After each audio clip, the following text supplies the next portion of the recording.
The opinions expressed on this show do not necessarily reflect the views of the Tampa Bay Arts and Education Network.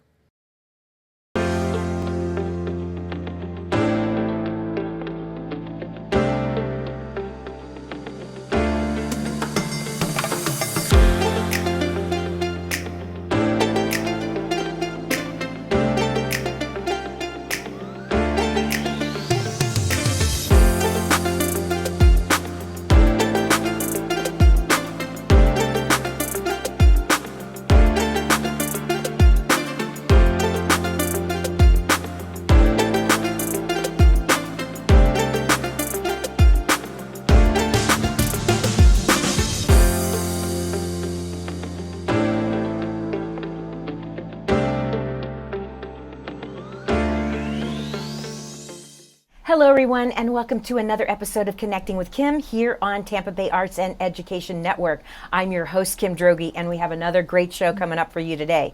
But before we get to that, I would like to ask you to like and follow my Instagram, Facebook, and X account, where you will find out all the information about my show, about the guests, and of course my on-air wardrobe that is supplied by the Spring of Tampa Bay boutique located at 4415 West Osborne here in Tampa. The net proceeds support their mission, providing safe spaces and empowering services for survivors of domestic violence and their children. And they have been doing it for such a great job for so long. So I want you to go there and support their mission. You can catch the audio of our show on Sun Radio 96.3 FM and on your favorite streaming platform Monday, Wednesday, and Friday at 3:30 in the afternoon. I'm so excited today because I wanted her to come on my show for a long time, and so we are finally getting together today, and this is going to be such an educational, and no pun intended, episode for you all to watch and learn. So my guest today in the chair is Dr.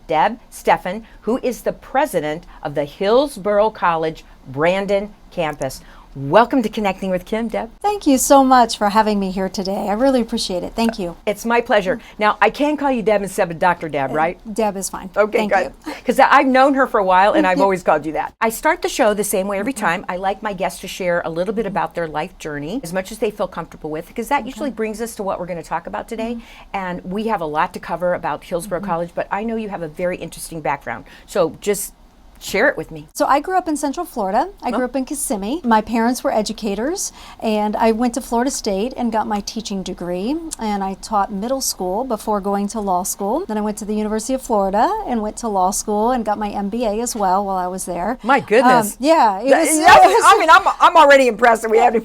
Well, thank you. It was a wonderful education, and I loved going there. I am a little torn between Florida State and the University of Florida, so that's a bit of a tug, but afterwards, I practiced law, and I practiced law until 2011. I taught, though, business law on the side at Valencia College in Orlando, and then we moved to Colorado. Our family made a cross-the-country move, and we went out to Colorado, and I was on a chamber board, and someone asked if I would be interested in getting into higher ed administration, and I said yes. I jumped at the opportunity to do that, and so I worked for a private university as their chief academic officer. And when they decided to close their location down, I got a job at the local community college as an assistant dean, and then an associate dean, a dean, and then their chief academic officer, which was a wonderful experience, and it was a wonderful school that I worked at. And then I decided to come back to Florida and was able to get this position as the campus president for the Brandon campus. And so that's kind of the gist, but my law degree has been really helpful my entire education. I also went back in 2016 and got my 2013, graduated in 16 and got my doctorate of education as well. So, I like education, of course. Congratulations on all that. Where were you living in Colorado, just out of curiosity? Fort Collins. Oh, that's a great area. I know a little bit about Colorado because we used to live in Arizona. And so we went to Colorado a lot. So I kind of know a little bit. It's a great state. Yeah. Well, what a wonderful, wonderful, and varied, I have to say, background. So I knew you before, but last year I participated in Leadership Brandon 2025. And that from the Greater Brandon Chamber of Commerce. And that was such a fantastic experience. And one of the days that we spent was Education Day. and we spent it at the Brandon campus. And I have to say, what an eye-opening experience that was for me, how much I learned that day, because I really had no idea what went on at the Brandon campus. So I think we ought to share with our watchers and listeners. Give us a little bit of understanding of what do you do at Brandon campus? So it's a gem out there in It is. Brandon, right? It's a beautiful campus. There's trees everywhere, but the education is even more impactful, of course, than our location. We're right between 75 and I-4, so it's right off of Falkenberg, easy to get to. We offer transfer programs to any of the universities, and many of our students go to USF. We also offer a lot of science and technology 2-year programs. And so some of those programs are aquaculture, which is really the growing of fish, and we focus on ornamental fish. And I'm sure you saw some of our fish out there when you were there. We also have a program, a biotechnology program, which is the only 2-year Associate of Science program that transfers directly to the University of South Florida. We have over 200 students in that program. And people who are biotechnologists are folks that may have worked on vaccine creation, right? They're working in a lab helping develop new types of technology around science and things like that in biotechnology. We also have an engineering technology program. So as you know, we have a very robust port and airport. We have a lot of goods moving in and out of our community. Having folks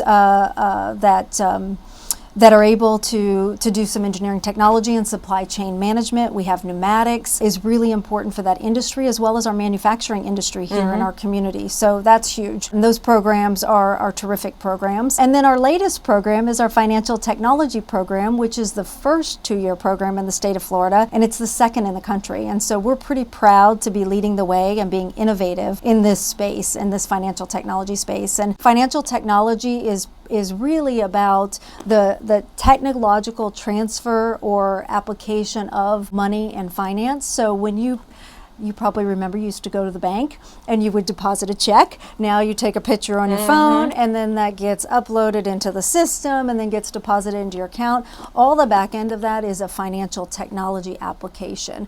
Your Venmo account is a financial technology application. Payments at the college is a financial technology application. So you can see it's a huge industry. Fortunately, the day that I spent with Leadership Brandon at Hillsborough College Brandon campus, and I am calling it by its brand new name, folks. So it was Hillsborough Community College, now it's Hillsborough College. Okay, so let's be sure about that. I was so impressed because we got to see the facility. We had presentations, and then we got to tour the facilities, and we covered that whole campus, including the agricultural Food forest. And so I want to talk about some of that, but because FinTech, the FinTech lab, which I'm calling it that. That's maybe not what you call it. That was under construction when I was there. But we went into the engineering lab. We were allowed to do hands-on. I mean, there's a lot of programs there. And I want to make sure that. So tell me a little bit about what kind of student population do you have at Brandon campus? The college as a whole has 45,000 students, and we are the primary 2-year provider here in our community in Hillsborough County. We have at the Brandon campus, we serve about 16,000 students. So it's quite a large number of students that we serve. And our students are typical age 18 to 22. We are about 60% female, 40% male. So we have a variety of ethnicities at the campus. It's very diverse and representative of our community, and we're quite proud of that. So how many campuses are there? I should have known. I mean, I probably know this from my research, but how many campuses are there for Hillsborough College? There's 5. Okay. So we have our largest campus at Dale Mabry, and then we have Brandon, and then we have the Ybor campus. We have South Shore, which is our fastest growing campus right now, down in Sun City area, which, as you know, is one of the fastest growing areas. It is. Then we have Plant City as well. And then we have 2 centers. So we have the Regent over there in Riverview, which is one of our centers. And then we have a center at MacDill Air Force Base. Now, see, I didn't know that. I mean, of course I knew about the Regent, but I didn't know about MacDill. And, okay, so that is so fascinating. So literally, no matter where you live in Hillsborough County, you can attend Hillsborough College and take advantage. Do the different campuses have different programs different from you, so they specialize in different programs? Absolutely. Some are cross crossover for all campuses, but we have over 200 programs, degrees and certificates. So we have pretty much, if you're interested in something, we can help you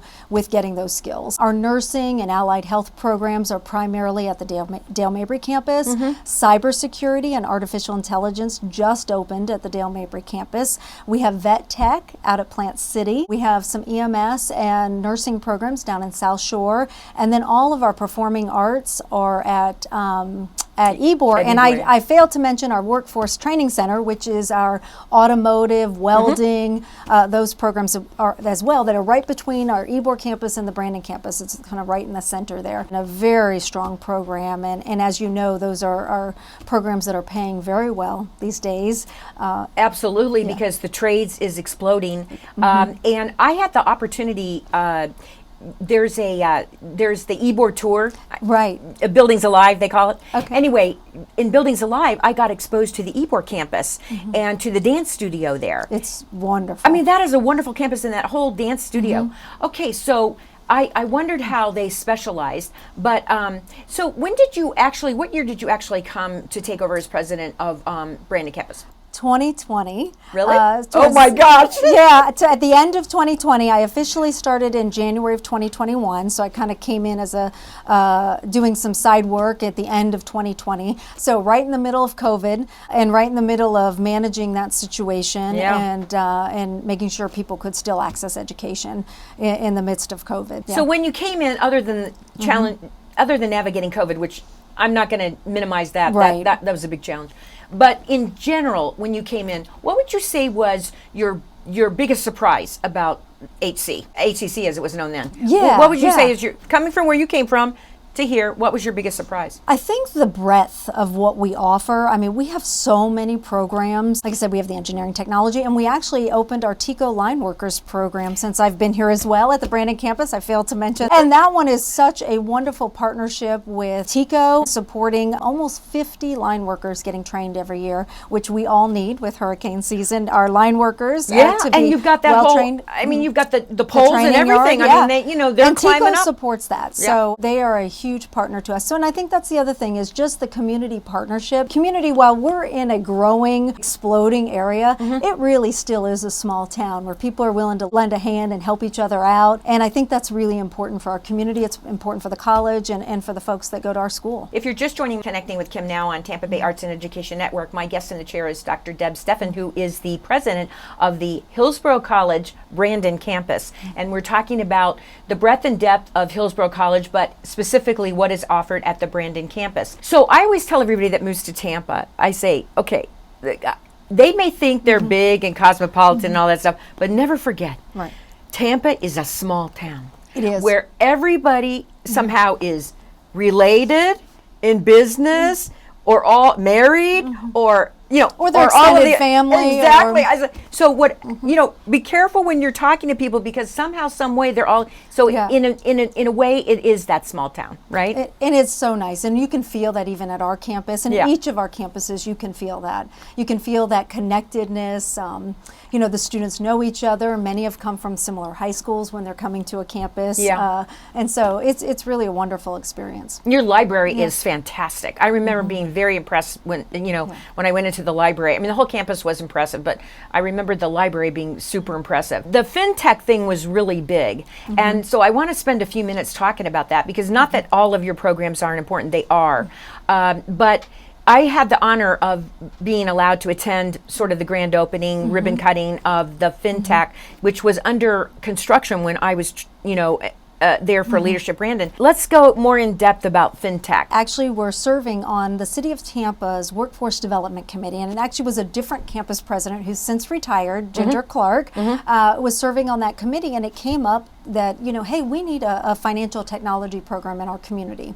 And so we actually went after a grant with the state first, 4 years ago, and we weren't successful. And this is an example of grit. We're doing this big grit initiative at our campus this year, and I think it's important to have grit, right? You got to keep at something, anything worthwhile, right? Anything worthwhile doing, you got to keep doing. We went back after some additional funding, and we were so fortunate to get JP Morgan Chase Foundation gave us the seed funding funding to be able to start the curriculum development for this program. The state then invested in being able to develop the Institute of Financial Technology, the lab space that you're talking about, and then the college invested in that as well. And so those were kind of the three sources of income to allow us to get this started. So we're very grateful, and we have had almost every major bank in our community has served on our program development advisory board, as well as USF, the FinTech Accelerator, the director of that program. He also served on that. And the goal was that our students who graduate, we want to make sure they can go on to USF if they want to choose to do that. And so we always think it's important students can go for a college certificate, which could be like 30 credits.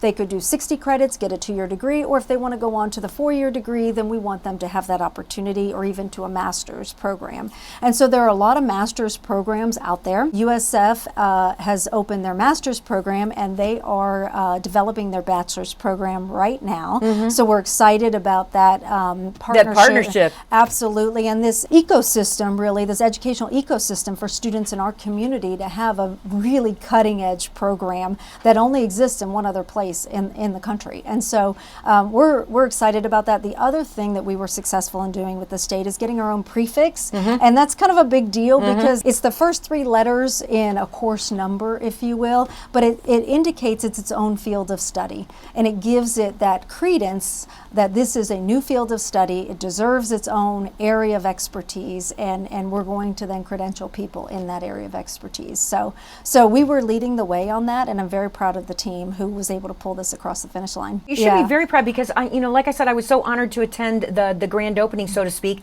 and the facilities themselves are incredible. They're beautiful. And they're absolutely gorgeous. And then I was blown away by the level of community leader involvement, business leaders who attended that grand opening. You had a lot of very nice speakers say a few words.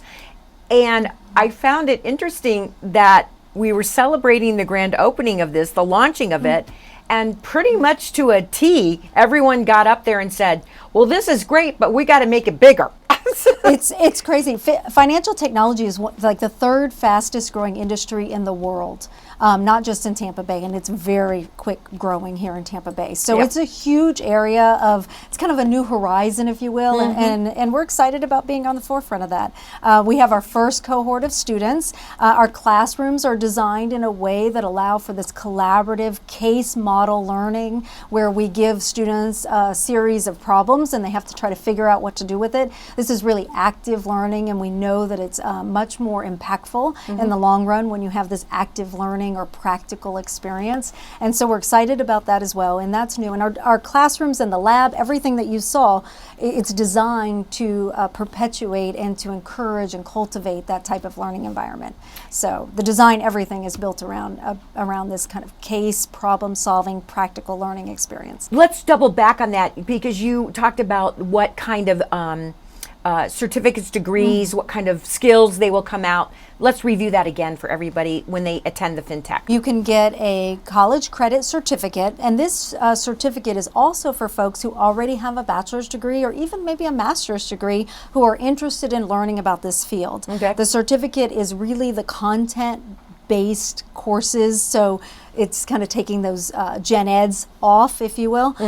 So you get the certificate and allow you to skill up or get a new job or show you have this skill set to an employer. And like I said, we've been working with the local employers in our area to make sure the skill set is what they're looking for. Right. Then you can also get a 2-year degree, an Associate of Science degree, and that's a 60 credit degree, and that would allow you to go out and get a job with a degree. We are working on trying to get that to be a transferable degree, but at this point it is not. But we are hopeful that we can do that with USF down the road. Well, I'll tell you what. I mean, I'm a big online banking person. I mean, I do not do bricks and mortar. I do all online banking. I love it. I mean, to me, that taking the snapshot of that check, making the deposit, I love all that. Transferring money around, all that. I mean, or if you get a loan, a car loan, or you get a loan, you just fill it out on your phone. Yeah.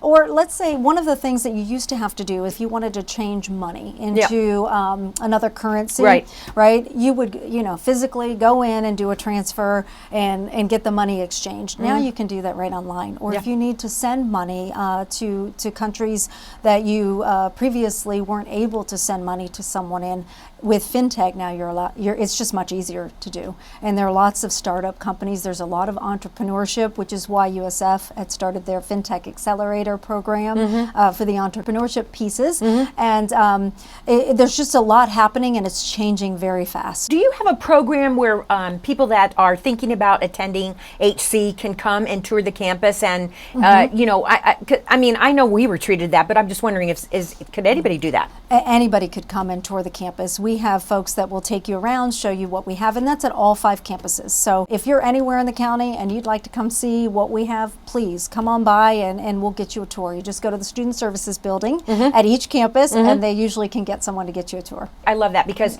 sometimes you have to, get the feel and touch of the place like I did that day to begin to appreciate. I've said it to everybody. I had no idea what was available at the Brandon campus. Yeah, it's a gem in our community. And I'm sure all the campuses are that way, but I really enjoyed my time that I spent at Brandon. So you've been there since 2020. It's 2025 now.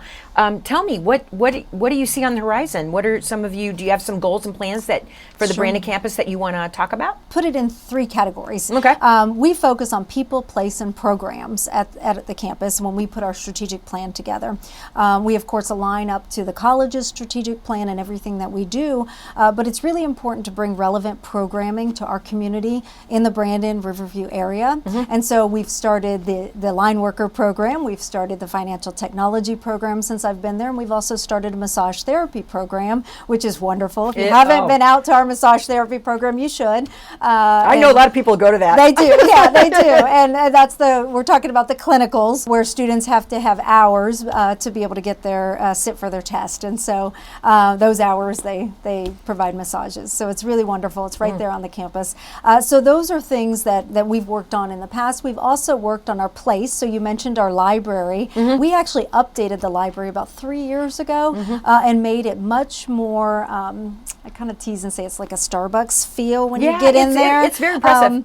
So you can have a little space that maybe you could sit by yourself and study, or if 2 people want to study, you could sit there. So it's really updated. It's very welcoming, and that's important to us. We also updated our cafeteria. We updated the menu. Previously, we had quite a bit of fried foods, and we know people learn better when they're a little healthier and eating things that actually nourish their bodies. And so we have some really fresh food, and we have some healthy options for students there. So that was something that we did. Plus, you have the little store. We have the little bookstore there as well. Mm-hmm. And then we have this large auditorium. It seats around 325 people. And we put this huge LED wall in, and which is nothing like that on that side of the county. It's a nice resource for the county. So those are some of the things we've been working on. We have our food forest, where we're looking at food sustainability and how do we help cultivate food in our environments. And so that's another item that we're working on. So the next 3 years, we're again working on people, place, and programs. So we've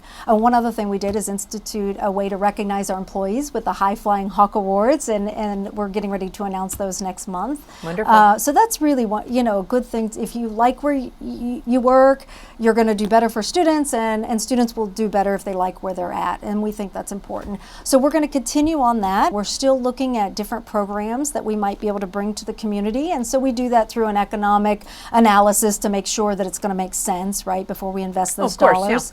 So we do that, and then fixing up the place, making sure it looks great. We're looking at a landscaping project for this next year, which is a big deal. And then we're also revamping our tutoring center, which will be much more engaging and interactive. And so we're excited about that. So those are a couple things right on the horizon, but we focus on those 3 things: people, place, and programs. I love that. Yeah. So before we went on air, because we're running out of time, I said that I'd give you a few moments to look in that camera and make any appeal or pitch to the community that you wanted. So for our Hillsborough County partners and residents, we just want to encourage you to seek out Hillsborough College. If you're looking to upskill, go back and get your education, finish your education. We have, like I said, over 200 programs that you can choose from, and we are your community's college. So we'd love to see you at Hillsborough College. I can't thank you enough for taking the time out of your schedule, because I know you're super busy, to be with me here on Connecting with Kim today. I learned more things today, and I had already spent like almost that whole day at the, at the Brandon Gibbons. I hope other people have learned the same thing, but thank you so much, Dr. Stephan, for being my guest today. If you're just joining me now, you'll have to go back and watch the entire interview because it's really fantastic, and you're going to learn a lot. My guest in the chair was Dr. Stephan, who is the president of the Hillsborough College Brandon campus. We're calling it Hillsborough College now, so remember that. So I want to thank you for joining me today on Connecting with Kim. It's always a pleasure here on Tampa Bay Arts and Education Network to have our viewers. We love you so much, and we try so hard to bring you information about people, places, and entities like today that help make your life in our corner of paradise that much better. And we want to thank our sponsor, the Spring of Tampa Bay, for my on-air wardrobe. Again, they provide safe spaces and empowering services for survivors of domestic violence and their children. And their boutique at 4415 West Osborne here in Tampa helps support that mission, the net proceeds. And I can tell you that me and the crew here at TBAE have found the most wonderful items thrifting at their location. I don't ever hardly take anything back. I actually buy it because I enjoy it so much. So go and support them. They're a great organization. Again, join us on Sun Radio Monday, Wednesday, and Friday at 3:30 in the afternoon. So long. We'll be back next week with another edition of Connecting with Kim.